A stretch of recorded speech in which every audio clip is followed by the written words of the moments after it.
ना अभी हमने क्या पढ़ा, हेनरी फ्योल के 14 प्रिंसिपल। अब दूसरा बंदा कौन आता है, टेलर। इसे प्रिंसिपल तो कितने दिए, 4, बट अपने फंक्शंस कितने दिए, 7 टेक्निक्स दी। क्या दी, 7 टेक्निक कि अगर तुम इन टेक्निक को यूज करते हो तो तुम्हारा फायदा होगा। और वो टेक्निक क्या थी, first we going to study the technique, then we going to study the 4 principle. अब टेक्निक क्या थी, फंक्शनल फोरमैनशिप। फंक्शनल फॉर्मेनशिप मतलब तो कहते नहीं, मैंने प्लानिंग को और एग्जीक्यूशन को क्या कर दिया, अलग अलग कर दिया। ये किसको फॉलो कर रहा है, यूनिटी ऑफ कमांड। ये किस division of follow, division of work. Division of work कहते हैं ना कि एक पूरे काम को क्या कर दो, स्पेशलाइजेशन के हिसाब से बांट दो। तो उसने किसको फॉलो करा, this functional foremanship is the extension of which principle, division of work. But ये यूनिटी ऑफ कमांड को क्या कर रहा है, वायलेट कर रहा है। डिवीजन ऑफ वर्क तो समझ में आ गया कि अलग-अलग काम को अलग-अलग बांट दो, बट फंक्शनल फोरमैनशिप समझा दो होता क्या है, वही समझा।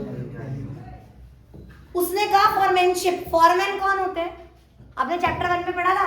फॉरमैन कौन से लेवल पे आते हैं, टॉप लेवल। अबे ऑपरेशनल लेवल, ऑपरेशनल लेवल पे होते हैं, राइट। तो वो कहता है कि यार मेरा जो फॉरमैन है ना, जो वर्कर्स के ऊपर नजर रखेंगे, सुपरवाइजर फॉरमैन, वो फंक्शन के हिसाब से क्या होंगे, 8।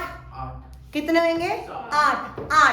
4 प्लानिंग के और 4 speed boss, gang boss. Ma'am एक ऐसा होता है डर्ट करके, डर्ट से याद हो जाता है डर्ट। सर एक ऐसा होता है सरजी और डर्ट, सरजी और डर्ट। इस पे अभी मैं वो बना नहीं सकती, हमारे सरजी लोग कुछ भी बोलते हैं। क्या बोलते हैं? फंक्शनल फॉर्मेनशिप कहता है कि एक वर्कर के ऊपर 4 प्लानिंग के बंदे बैठेंगे और 4 एग्जीक्यूशन के बंदे बैठेंगे। ये एक्सटेंशन है डिवीजन ऑफ वर्क का, बट वायलेशन है यूनिटी ऑफ कमांड की, क्योंकि एक बंदे के ऊपर 8 बंदे, 8 बॉस, तो वो यूनिटी ऑफ कमांड दिक्कत करेगा, राइट। वो है क्या, प्लानिंग और एग्जीक्यूशन का वो टेबल निकालो, निकाल प्लानिंग और एग्जीक्यूशन। देखो लास्ट पेज नहीं, लास्ट पेज नहीं, in my book it is 20th page.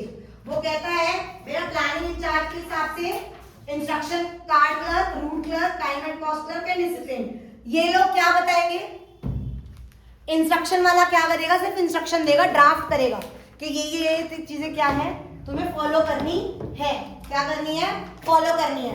Instruction card clerk क्यों हंस रही है, रूट क्लर्क क्या बताएगा कि अगर तुम्हें काम करना है, this is the specified route of operation which you have to follow, first you have to do this this this this.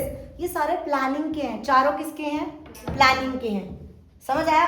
But execution में क्या है, speed boss, gang boss, inspector, समझ आया। ये एग्जीक्यूट के टाइम में अगर तुम्हारी मशीन खराब हो रही है, तुम्हें रूट चाहिए, किस चीज का, किस चीज का,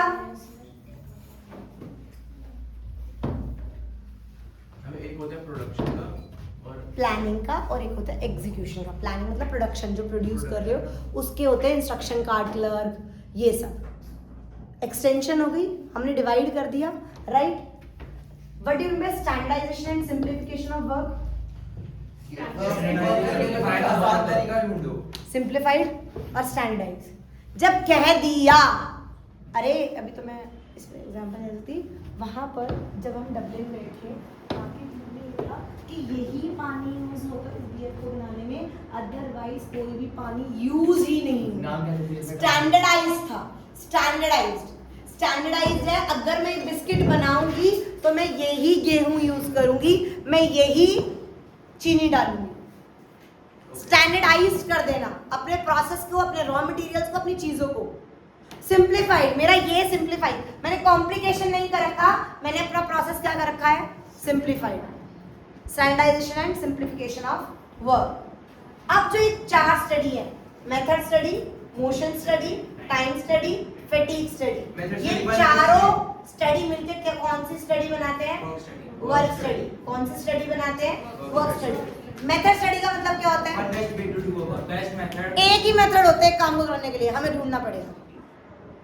फैटिग मोशन स्टडी क्या होता है, 2 टाइप के वो होते हैं, एक होता है प्रोडक्टिव मूवमेंट्स और एक होता है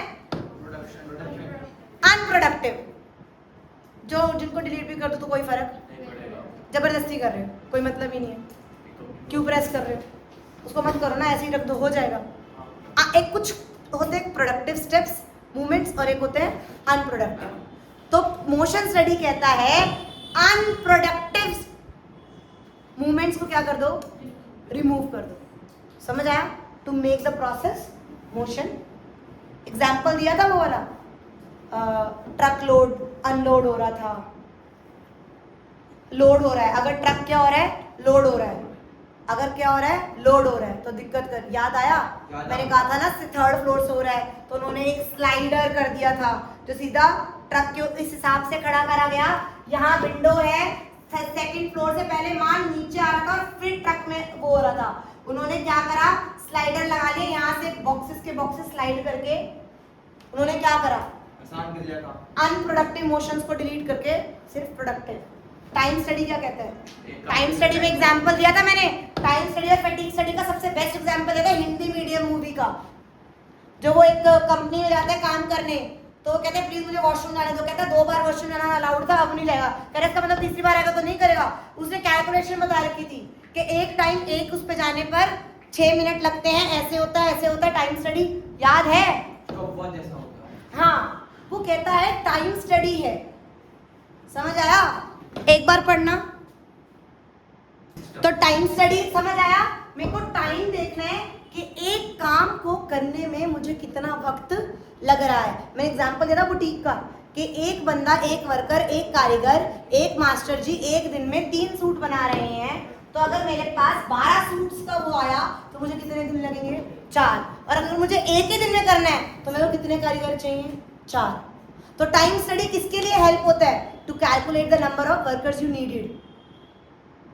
और टाइम स्टडी ही डिसाइड करता है कि अच्छा एक दिन में 3 ही वो सूट बना सकता था और इसने 5 सूट बना दिए, तो क्या इसको इंसेंटिव देना नहीं बनता? राइट? तो इंसेंटिव स्कीम्स वगैरह, नंबर ऑफ वर्कर्स वगैरह, ये सब कहाँ से डिसाइड होते हैं? टाइम स्टडी से। फैटिग स्टडी का मतलब, फैटिग का मतलब क्या होता है? थकावट। जैसे तुम्हारा सैचुरेशन पॉइंट हमेशा ही होता है, हमारे टाइम में होता था 3 घंटे पढ़ने के बाद वी नीड अ ब्रेक, तुम 3 मिनट के बाद पढ़ने के बाद कहते हो you need a break. Gen ji.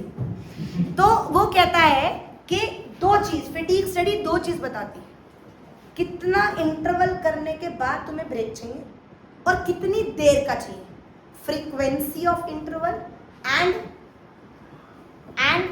Time required, कितनी फ्रीक्वेंसी के बाद चाहिए और कितने टाइम का चाहिए, दैट इज फैटिग स्टडी। क्यों देते हैं हम इंटरवल? छोड़ दे उसको, टू रीगेन द एनर्जी, ताकि मैं दोबारा उतने ही हाई लेवल पर आके दोबारा काम कर सकूं। अदरवाइज मेरा क्या होता है, ग्राफ डाउन चला जाता है। अगर मेरा ग्राफ डाउन जाएगा तो मैं उतनी एफिशिएंसी से काम नहीं कर सकूंगी। समझ आया? ऑब्वियसली अगर मैं पढ़ रही हूँ 3 घंटे के बाद बस यार अब और नहीं, 4 घंटे में, तो मेरा ग्राफ, पहले एक क्वेश्चन अगर अकाउंट्स में आधा घंटे में हो रहा था, 15 मिनट वाला आधा घंटे में होगा और आधा घंटे वाला 1 घंटे में होगा, क्योंकि मेरा एक सैचुरेशन पॉइंट हो चुका है। Now I need break. अब मुझे क्या करना चाहिए? रीगेन करना चाहिए। और इन सब को मिला के क्या बनती है? Work study. और इसमें सबसे हॉटेस्ट टेक्निक क्या है हमारा? Differential piece wage system. Differential piece wage system. इसमें क्या, हाँ, इसमें किसको effective and efficient and less efficient worker को क्या कर देंगे? बाइफरकेट। यानी यहाँ पर अपने मेथड में क्या करा था? नहीं, मोशन स्टडी में क्या करा था? प्रोडक्टिव एंड अनप्रोडक्टिव मूवमेंट्स को करा था। डिफरेंशियल पीस सिस्टम में क्या करेंगे?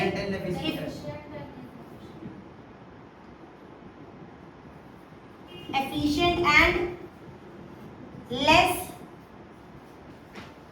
एफिशिएंट वर्कर्स में क्या करेंगे? डिफरेंशिएट करेंगे। एग्जाम्पल देखा है? अगर तू एक दिन में कितने प्रोडक्ट करेगा?